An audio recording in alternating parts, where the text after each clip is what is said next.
O fim do mundo é inevitável e ele está mais próximo do que você imagina.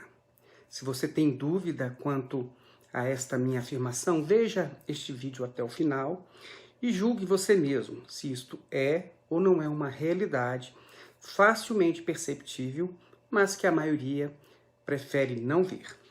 Então, vamos começar lendo um trecho bíblico onde um pescador nos deixou uma informação relevante sobre este assunto. O dia do Senhor, porém, virá como ladrão. Os céus desaparecerão com um grande estrondo. Os elementos serão desfeitos pelo calor e a terra, e tudo o que nela há será desnudada. Isso está em 2 Pedro, capítulo 3, no verso 13.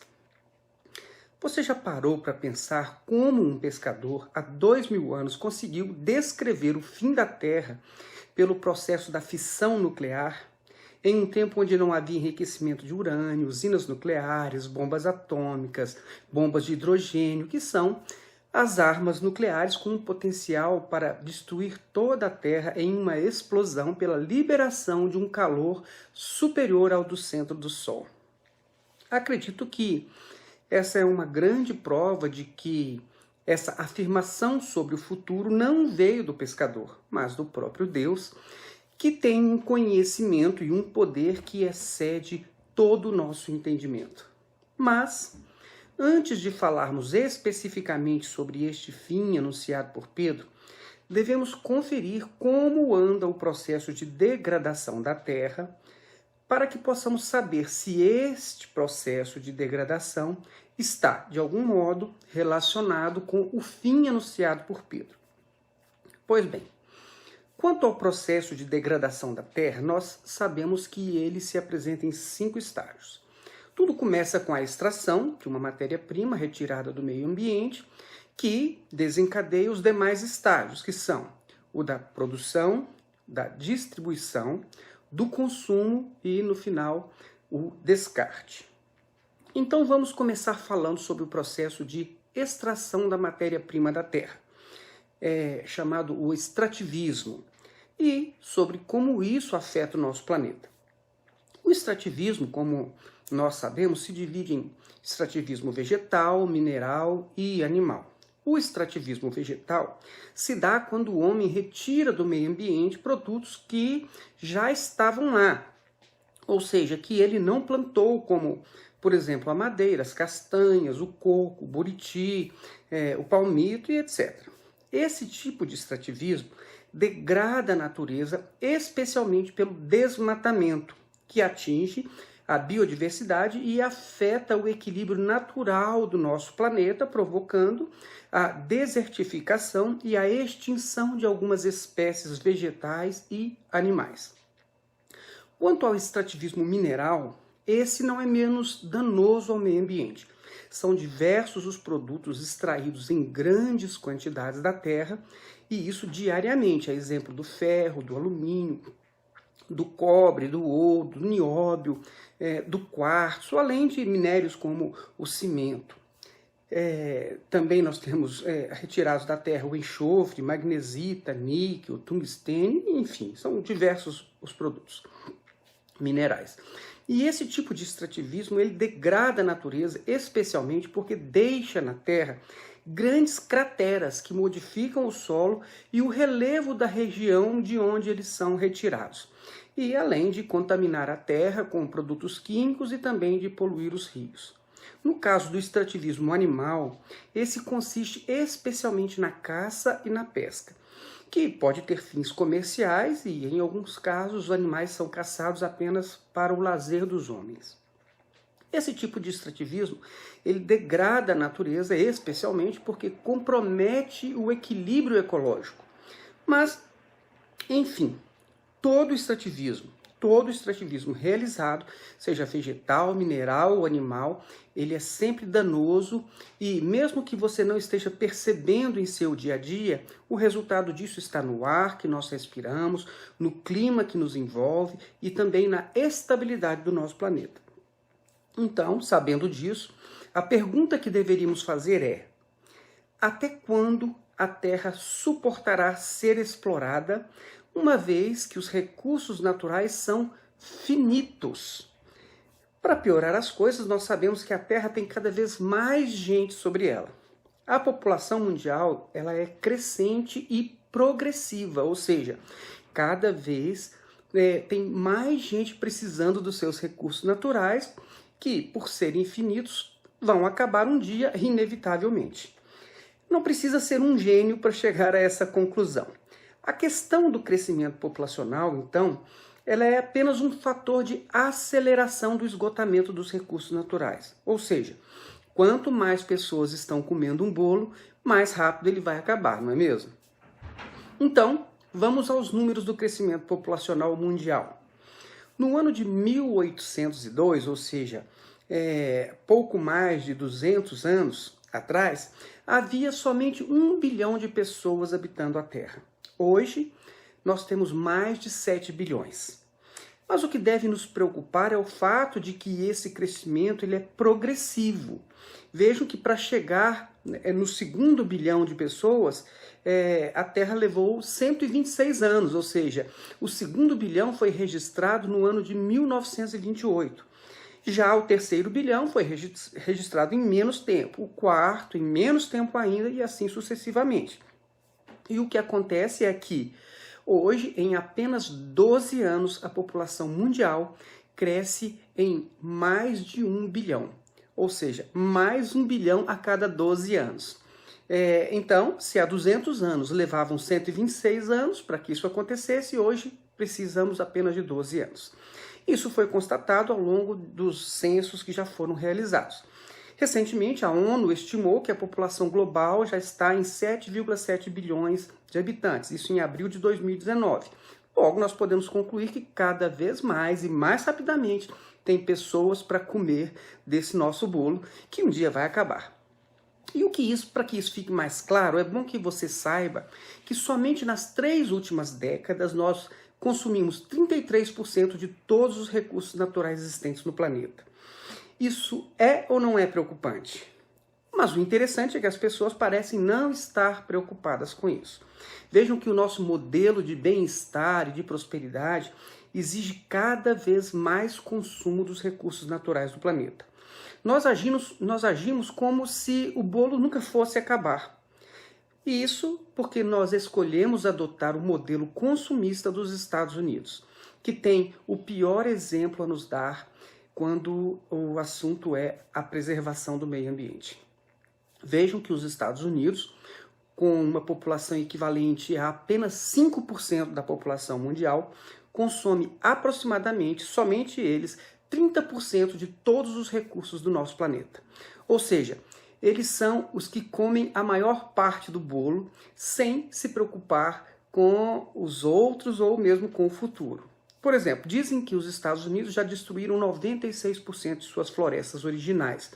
E mais recentemente, entre 1750 e 1900, por exemplo, as florestas de todo o país passaram de 450 milhões de hectares para menos de 300 milhões. Mas não é só em relação às florestas que os Estados Unidos são um péssimo exemplo.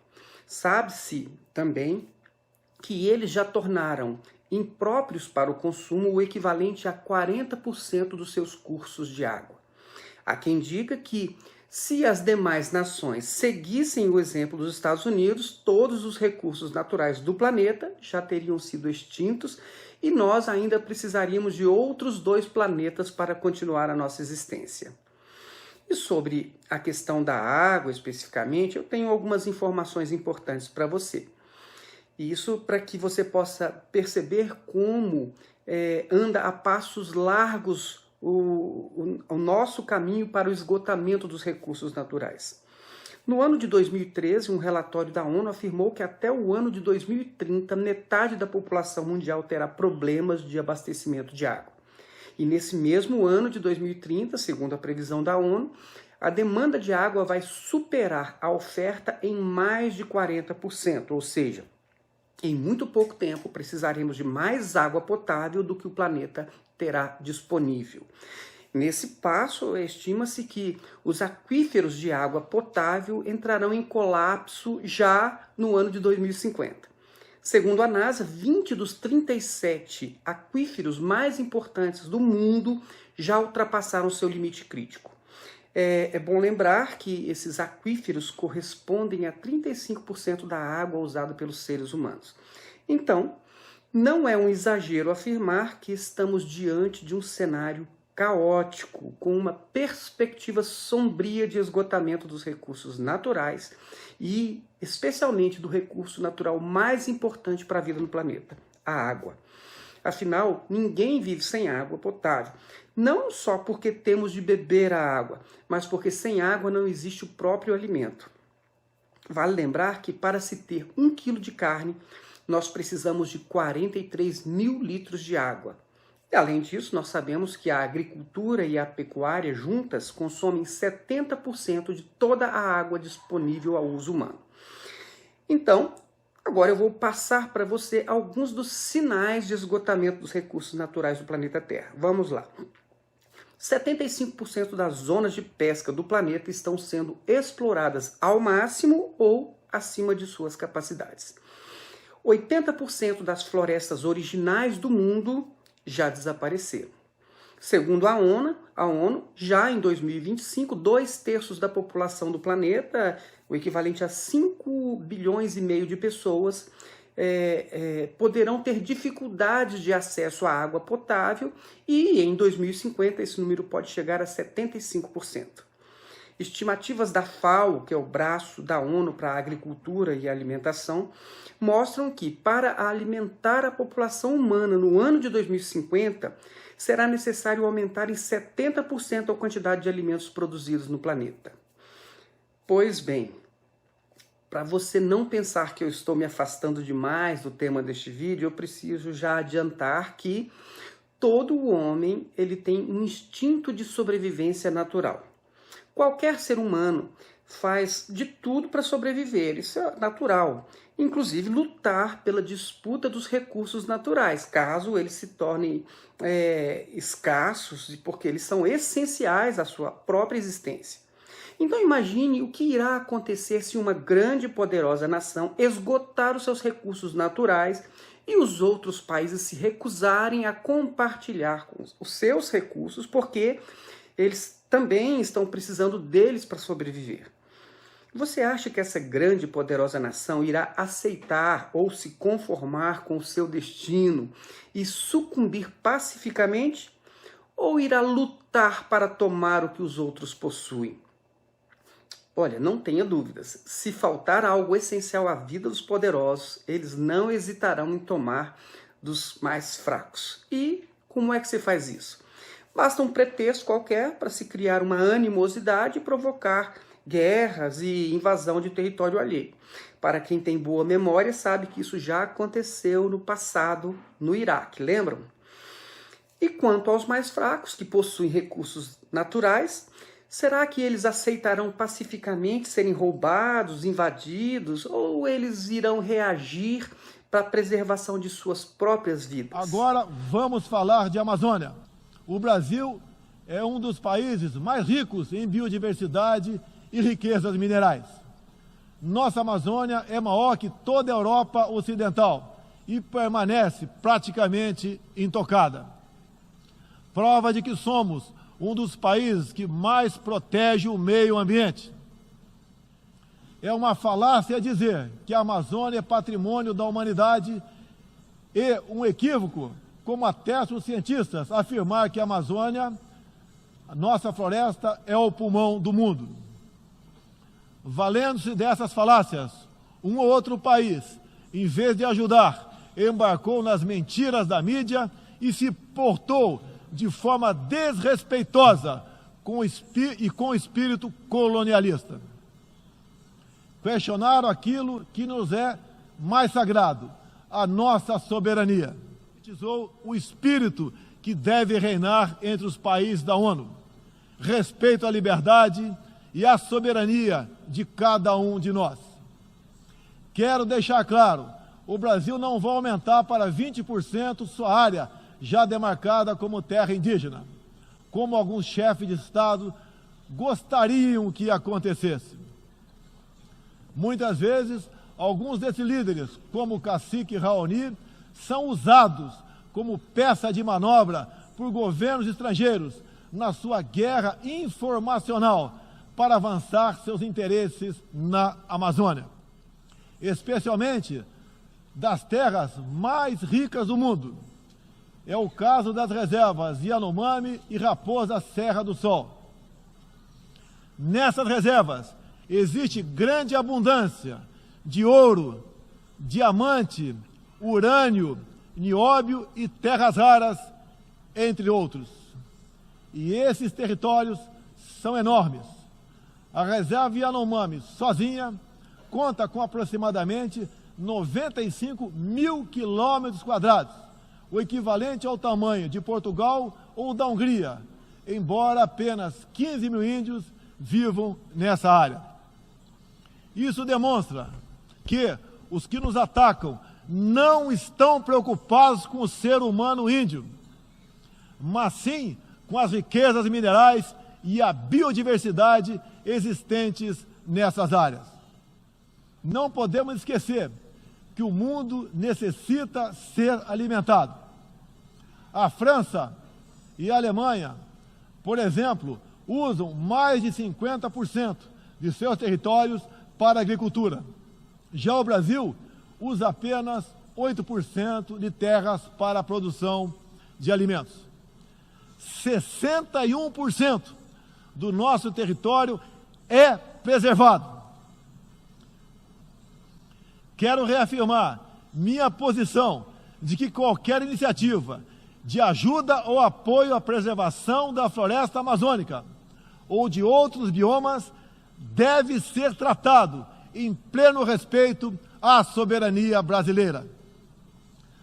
Também rechaçamos as tentativas de instrumentalizar a questão ambiental ou a política indigenista em prol de interesses políticos e econômicos externos, em especial os disfarçados de boas intenções. Pois é, e é para isso que existem as bombas. Acredito que agora você tem melhores condições de entender a importância e os riscos que envolvem a questão dos recursos naturais e como isso está ligado ao fim do mundo. Ora, na medida em que os recursos forem se esgotando, estaremos mais próximos do fim. Não necessariamente pela falta imediata dos recursos naturais, mas porque essa falta poderá ser a motivação da luta pela sobrevivência no futuro. E como eu disse, as bombas existem para isso. Muito bem, agora que nós já falamos sobre algumas questões do extrativismo, vamos falar sobre o processo de produção, que além de ser a razão da extração e do esgotamento dos recursos naturais, é mais uma fonte de poluição e de degradação do nosso meio ambiente. O próprio setor industrial dos Estados Unidos já admitiu, em certa oportunidade, que eles enviam algo em torno de 1.800.000 toneladas de gases tóxicos na atmosfera todos os anos. Agora, imaginem a China. Mas o processo produtivo das coisas, além de lançar na atmosfera essas toneladas de gases tóxicos, depende também da utilização de inúmeros produtos químicos que resultam na contaminação tóxica do ar, da terra, dos alimentos, dos rios e também da atmosfera. A título de exemplo, podemos citar os agrotóxicos, que são lançados sobre as plantações. Esses agrotóxicos, além de contaminar os alimentos, eles contaminam também a terra, o ar, a água.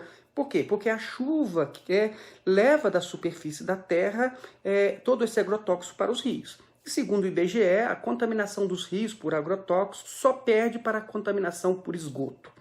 De fato, toda a produção de alimentos de origem vegetal ou animal envolve pesticidas, herbicidas, antibióticos, anabolizantes, lubrificantes, desinfetantes, conservantes, corantes, acidulantes, espessantes, antioxidantes, metais pesados e uma variedade de produtos químicos que podem contaminar os alimentos, a terra, os rios e etc.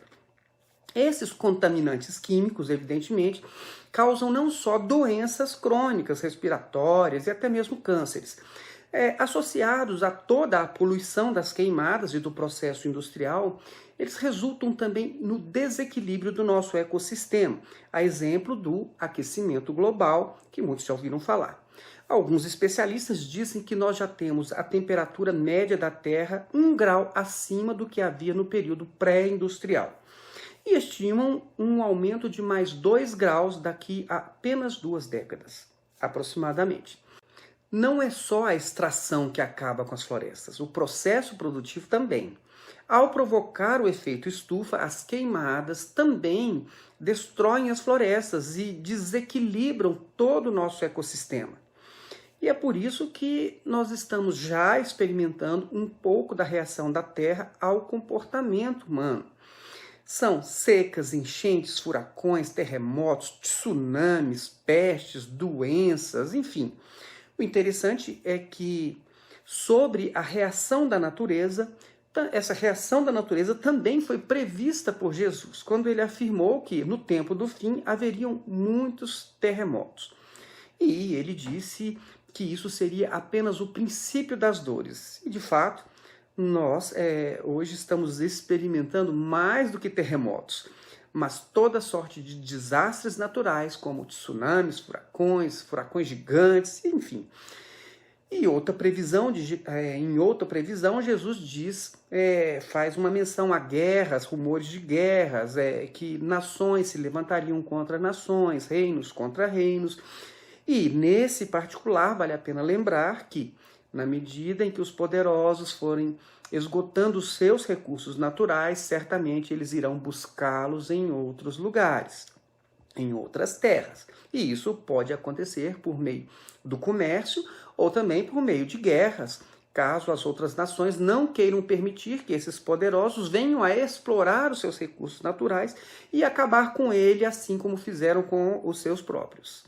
Então, na medida em que a escassez de recursos naturais aumentar, aquelas pessoas que rejeitam as profecias de Jesus, dizendo que todas estas coisas que ele predisse sempre ocorreram no mundo, essas pessoas vão entender que as guerras, as pestes, as fomes e os terremotos, de fato, sempre existiram, mas não da forma que está por vir. Nós estamos somente a caminho disso. Mas vamos adiante. Agora nós vamos falar sobre o processo de distribuição das coisas produzidas. Nós sabemos que a distribuição também é uma fonte de poluição, porque em grande medida ela é realizada pela malha rodoviária e por navios, que também lançam toneladas de gases tóxicos na atmosfera. E quanto ao consumo? Este, sem dúvida, é um grande vilão de todo o processo de degradação da Terra. Embora ele seja indispensável, o consumo é indispensável para atender às nossas necessidades, as necessidades humanas, todos devem concordar que muitas vezes nós somos levados a consumir muito mais do que é necessário. Isso porque temos um modelo importado também dos Estados Unidos que estimula o consumo além da conta, um consumo extremo. Todos os dias você recebe inúmeros estímulos para comprar alguma coisa que provavelmente você nem sentiria falta dela se não tivesse. E a estratégia para que você seja um consumidor compulsivo é o da obsolescência, que pode ser planejada ou perceptiva. A obsolescência planejada, ela é a produção de coisas que perdem a sua utilidade com cada vez menos tempo, porque nada mais é feito para durar muito tempo. Por exemplo, quando eu me casei, há 30 anos, nós tínhamos uma máquina de lavar que durou 20 anos sem problemas. Mas, depois que ela estragou, nestes últimos 10 anos, nós já tivemos que trocar a máquina de lavar por mais 2 vezes. Isso porque agora elas já são projetadas para durar pouco e ter de ser trocadas em períodos cada vez menores de tempo. E o mesmo acontece com os eletrônicos, computadores, relógios, TVs, telefones, enfim. Todas essas coisas se tornam obsoletas com muito pouco tempo e você nem mesmo consegue consertar ou fazer apenas um upgrade, tem que descartar. Em pouco tempo, você vai ter que trocar o seu computador por um novo e jogar o seu velho no lixo, porque você não consegue mais atualizá-lo. Você conhece alguém que tenha um computador com 20 anos de uso? Bom, No caso da obsolescência perceptiva, aí é pior ainda. Ela nos leva a descartar coisas que ainda estão boas, simplesmente porque elas saíram de moda. E como nós sabemos, a moda muda todos os anos. Então, se a moda deste ano é a calça com a boca fina, a calça com a boca larga que você comprou há muito pouco tempo será um motivo de insatisfação até que você consiga trocá-la por aquela que está na moda do momento. E assim, o consumo ele é estimulado tanto pela obsolescência planejada como pela perceptiva. E como essa estratégia é colocada em prática? Muito simples. Nós temos de trabalhar o dia inteiro e quando nós chegamos em casa, estamos cansados, só queremos tomar um banho e sentar na frente da TV para assistir a algum programa. No intervalo desses programas, haverá uma enxurrada de propagandas para mostrar para você o que você precisa comprar para ser feliz. Então, agora que já semearam em sua mente diversos estímulos consumistas, na primeira oportunidade você sai para comprar. E esse é o círculo vicioso do consumo. Trabalhar, ver TV, assistir propagandas, comprar. Trabalhar, ver TV, assistir propagandas e comprar. Desse modo, você nem mesmo percebe que tem cada vez mais coisas e menos tempo para as coisas que são importantes na vida, como uma reunião com amigos, parentes, passeios em família e etc.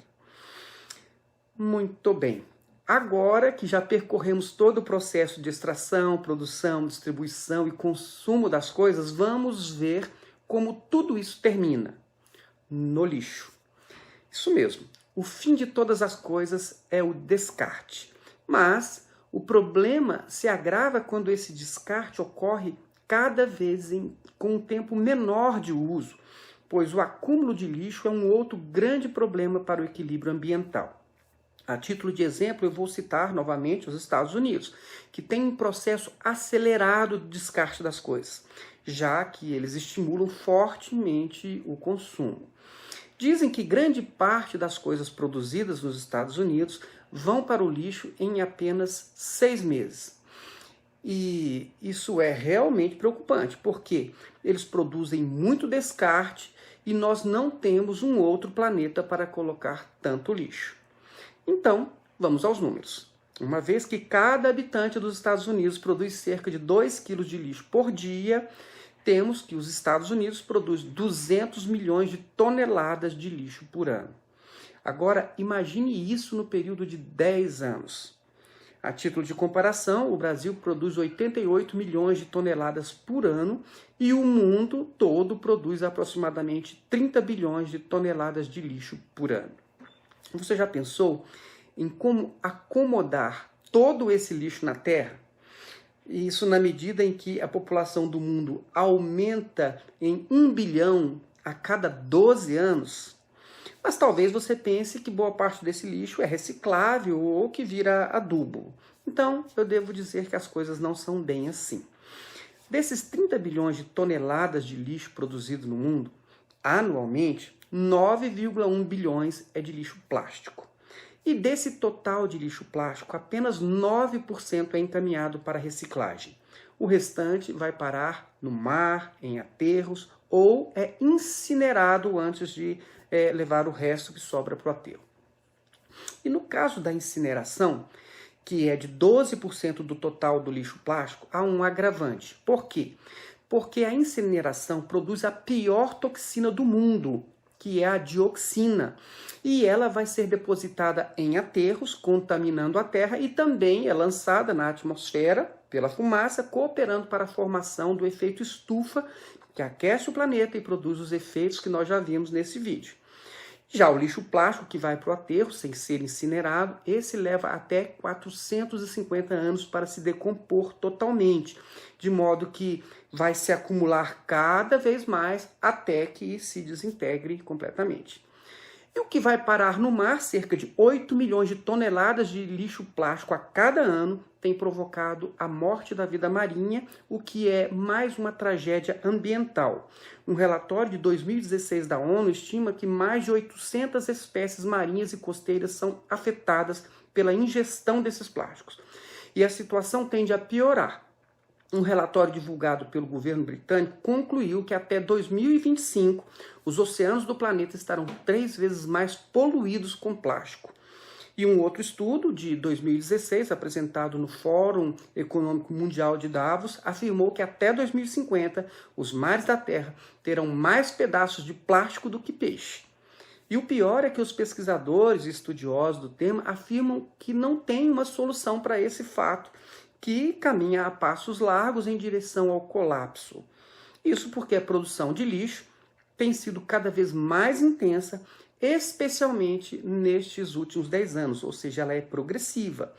O fato é que, do total de lixo plástico existente hoje no mundo, a metade foi produzida nos últimos 10 anos, de modo que se estima que teremos cerca de 13 bilhões de toneladas de lixo plástico até o ano de 2050. Pois bem, com essas informações é possível que você tenha notado que nós estamos caminhando para um colapso total e que tudo isso tem sido provocado pelo próprio homem. E como nós vimos, tudo começa com o extrativismo, que esgota os recursos naturais, depois passa pela produção, que intoxica o meio ambiente, pelo consumo, que enche a terra de lixo. Ao final disso tudo, temos a degradação total do meio ambiente, que, em resposta a essas agressões, produz desequilíbrios ambientais, como mudanças climáticas, desastres naturais, secas, enchentes, queimadas, furacões, terremotos, maremotos e etc. Mas, como eu disse no início, segundo a Bíblia, o fim não será pelo esgotamento dos recursos naturais, mas essa pode ser a causa do tipo de fim que foi prevista por Pedro. Afinal, quando os poderosos esgotarem os seus recursos naturais, como eu já disse, eles irão olhar para os seus vizinhos que ainda possuem recursos naturais. E, se ninguém puder fornecer, eles provavelmente tomarão a força, porque isso é uma questão de sobrevivência. A propósito, você já notou, por exemplo, como tem ampliado o interesse da comunidade internacional pela preservação da nossa floresta amazônica? Para os mais atentos, isso já é um indicativo de que teremos sérios problemas no futuro. Porque nenhuma nação poderosa do mundo irá deixar o seu povo perecer pela falta de recursos naturais se eles olham, então, para os lados e percebem que outra nação tem esses recursos naturais em abundância.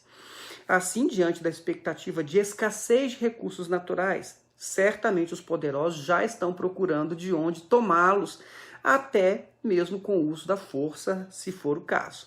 Então, é nesse contexto de escassez e de luta pela sobrevivência que podemos esperar o fim nos moldes previstos por Pedro. E se, como afirmou Pedro, o fim da Terra será por uma explosão, vamos ver então se nós já temos tudo o que precisa para o desencadeamento dessa explosão. Pois bem, nós sabemos que existem diversas usinas nucleares espalhadas pela Terra com o fim de produção de energia limpa. E, apesar de nos dizerem que essas usinas são seguras, nós sempre desconfiamos que um desajuste qualquer pode provocar um acidente nuclear, como já aconteceu em Chernobyl, no ano de 1986, que liberou uma nuvem radioativa com 70 toneladas de urânio e com 900 toneladas de grafite, isso na nossa atmosfera.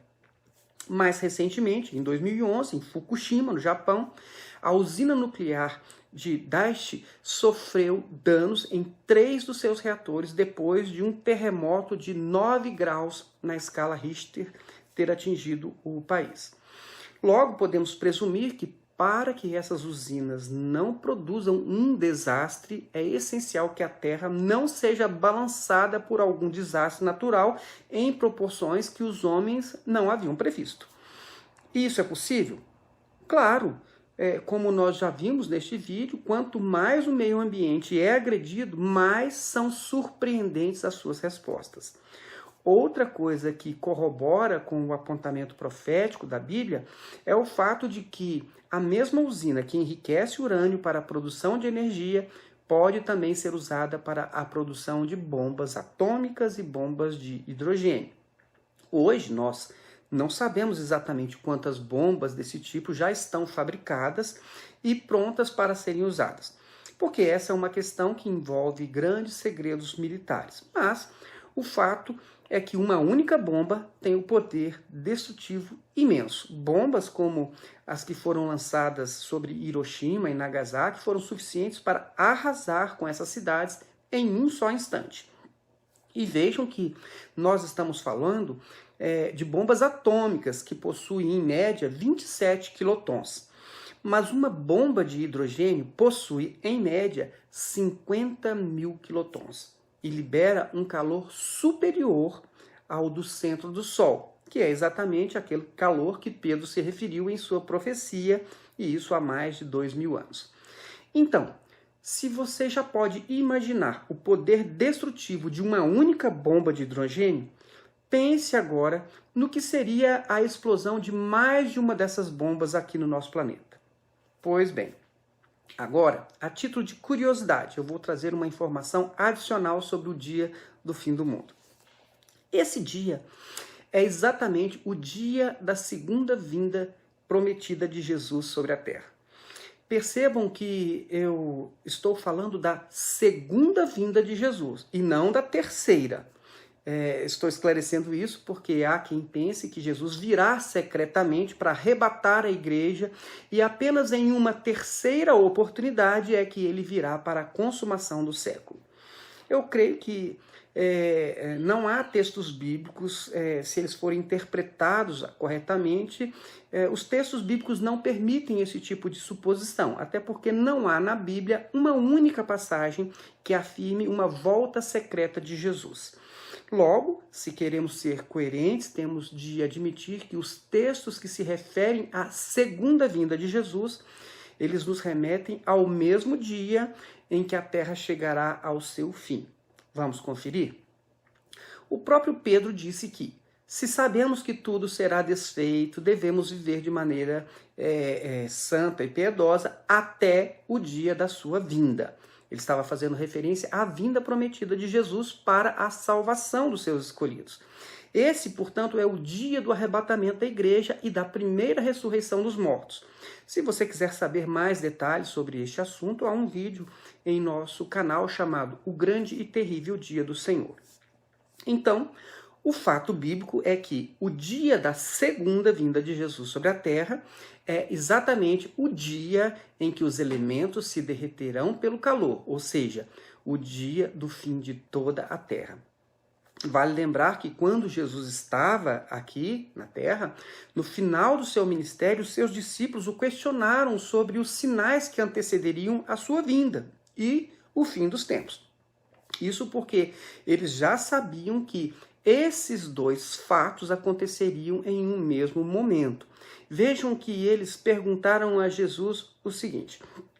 Então vamos ao texto. Tendo Jesus se assentado no Monte das Oliveiras, os discípulos dirigiram-se a ele em particular e disseram: dize-nos quando acontecerão essas coisas e qual será o sinal da tua vinda e do fim dos tempos. Isso está em Mateus 24:3. É interessante, então, destacar que, embora Jesus nos tenha deixado os principais sinais do tempo do fim, ele também deixou claro que o dia e a hora desse acontecimento eles estavam reservados ao conhecimento do Pai. Entretanto, ao afirmar que nós deveríamos apenas aguardar as suas palavras, porque elas jamais passariam, reforçou a informação de que o dia da sua vinda seria o mesmo dia em que o céu e a terra passariam, ou seja, que deixariam de existir. Ele disse assim: o céu e a terra passarão, mas as minhas palavras jamais passarão. Quanto ao dia e à hora, ninguém sabe, nem os anjos do céu, nem o Filho, senão somente o Pai. Isso está em Mateus 24, nos versos 35 e 36. Portanto, é por isso que sentimos segurança em afirmar que o dia da segunda vinda de Jesus sobre a terra é exatamente o dia em que a terra chegará ao seu fim por meio da destruição anunciada por Pedro. Então, para finalizar, eu espero que você tenha percebido com razoável clareza que a Terra caminha para um colapso devido aos processos de extração, produção, distribuição, consumo e de descarte do lixo. E, consequentemente, a escassez desses recursos naturais poderá resultar em conflitos bélicos. Então, se você consegue perceber que o esgotamento dos recursos naturais do planeta podem acontecer em um tempo muito próximo, é daí mesmo que você conseguirá concluir que o próprio fim do mundo também se aproxima. Mas será que as bombas existentes no planeta seriam suficientes para explodir toda a Terra do modo como Pedro descreveu? Ora, pense no seguinte: se uma única bomba com 27 quilotons pode destruir toda uma cidade, imagine diversas bombas de hidrogênio com 50 mil quilotons, elas sendo detonadas em sequência. O abalo seria tão grande que poderia, inclusive, romper com as usinas nucleares espalhadas por todo o mundo, inclusive nas nações que nem mesmo possuem armas nucleares, mas que possuem usinas nucleares, como é o caso do Brasil, Angra 1 e Angra 2.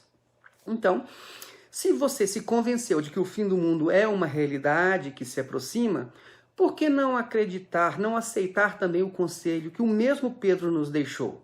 Que conselho é esse? Pedro disse o seguinte: visto que tudo será assim desfeito, que tipo de pessoas é necessário que vocês sejam? Vivam de maneira santa e piedosa, esperando o dia de Deus. Todavia, de acordo com a sua promessa, esperamos novos céus e nova terra onde habita a justiça. Portanto, amados, enquanto esperam estas coisas, empenhem-se para serem encontrados por Ele em paz, imaculados e inculpáveis. Ou seja, se não está ao nosso alcance mudar o mundo, pelo menos vamos fazer uma mudança em nós mesmos. Vamos procurar ser pessoas melhores, menos destrutivas, mais apegadas à verdade, à graça e ao conhecimento das Escrituras Sagradas, também mais pacíficas, mais amorosas, afastadas de todo mal e de toda imoralidade reprovada por Deus. E, acima de tudo, vamos confiar na salvação que vem por meio de Jesus. Isso para que naquele dia, o dia em que Jesus vai voltar e recolher os seus escolhidos, você também seja encontrado inculpável diante de Deus. Então eu finalizo este vídeo repetindo as palavras de Pedro, as mesmas palavras que ele encerrou a sua carta, dizendo: portanto, amados, sabendo disso, guardem-se para que não sejam levados pelo erro daqueles que não têm princípios morais, nem percam a firmeza e caiam. Cresçam, porém, na graça e no conhecimento de nosso Senhor e Salvador Jesus Cristo. A Ele seja a glória, agora e para sempre. Amém.